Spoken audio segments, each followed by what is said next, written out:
salam sehat, salam sejahtera buat seluruh pemirsa dimanapun kalian berada. Salam berpikir kritis. Pada video kali ini saya akan bicara tentang kebijakan kolonialisme Prabowo di tanah Papua. Para pemirsa, sebelum kita masuk ke pembahasannya, jangan lupa like dan subscribe biar para pemirsa kalian bisa juga mengikuti video-video lebih lanjut. Baik, kita masuk saja. Kenapa sampai kemudian topik pembahasan hari ini itu lebih kepada kebijakan kolonialisme Prabowo di tanah Papua? Karena ini kebijakan yang pertama itu akan merampas tanah adat di tanah Papua.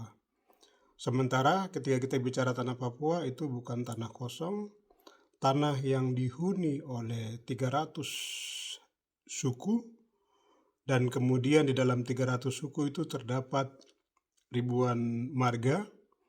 Dan kalau kita bicara tentang hutan dan satuan kehidupan di sana, itu berhubungan dengan marga, itu juga berhubungan dengan suku.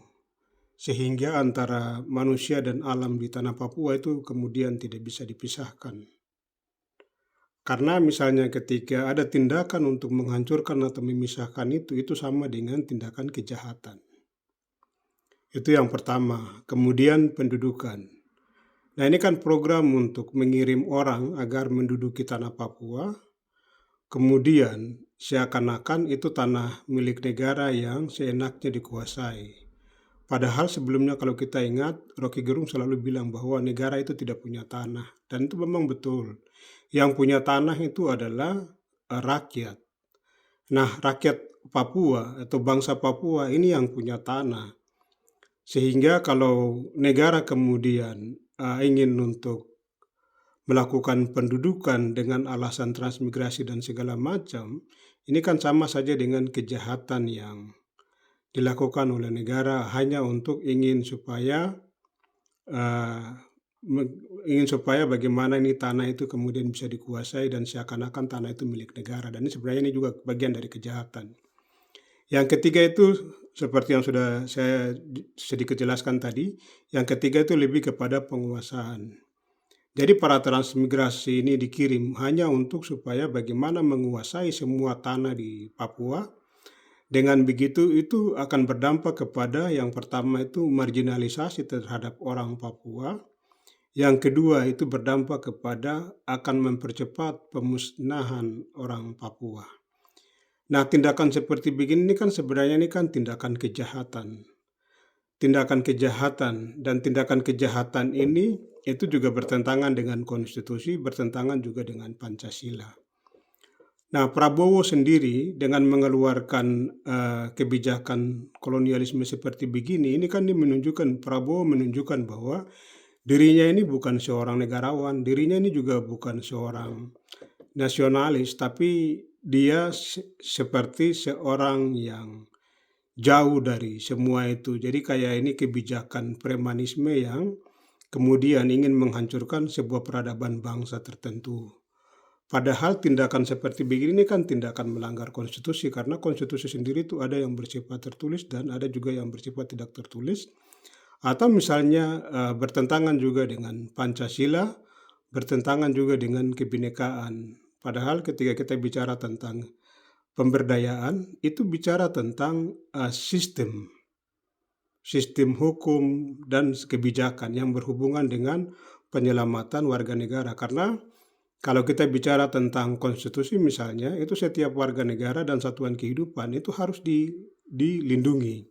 Apa satuan kehidupan di Papua? Seperti yang tadi saya sudah jelaskan, bahwa batu, tanah, hutan, pohon, dan segala macam itu menjadi satu bagian dalam kehidupan. Ini menunjukkan juga bahwa Prabowo dan pemerintahannya itu tidak mengerti tentang antropologi daripada peradaban bangsa.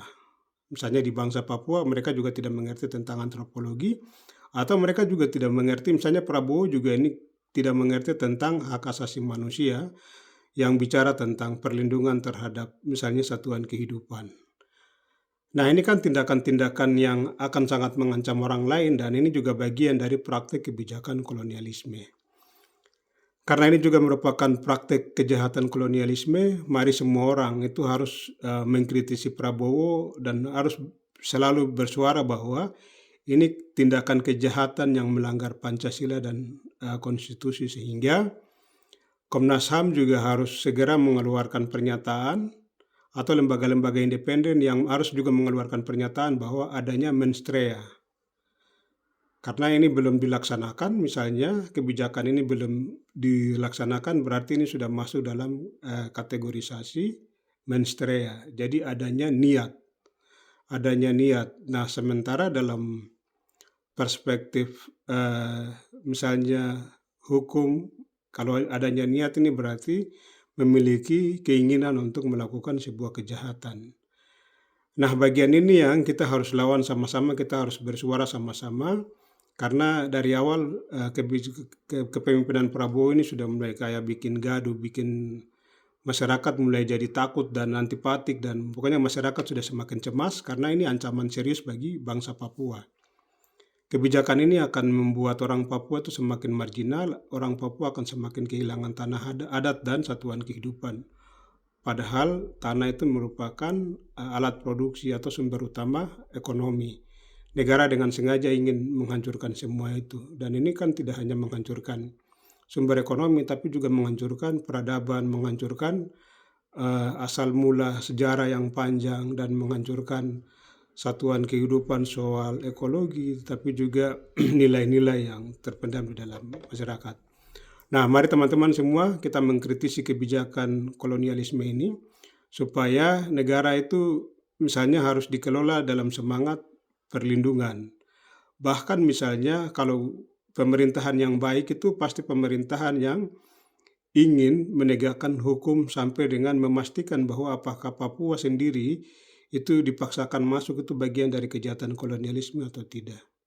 Nah, kalau itu bagian dari kejahatan kolonialisme sebagai penghormatan kepada konstitusi Indonesia, maka Papua sebagai bangsa yang berbeda itu juga kemudian harus dilepaskan, dimerdekakan sebagai penghormatan terhadap Pancasila dan konstitusi Indonesia. Itu konsekuensi logis dari pentingnya penghormatan terhadap konstitusi dan Pancasila, pentingnya juga penghormatan terhadap kepastian hukum. Demikian dari saya, salam sehat, kiranya Tuhan berkati kita, mari terus bersuara. Salam akal sehat.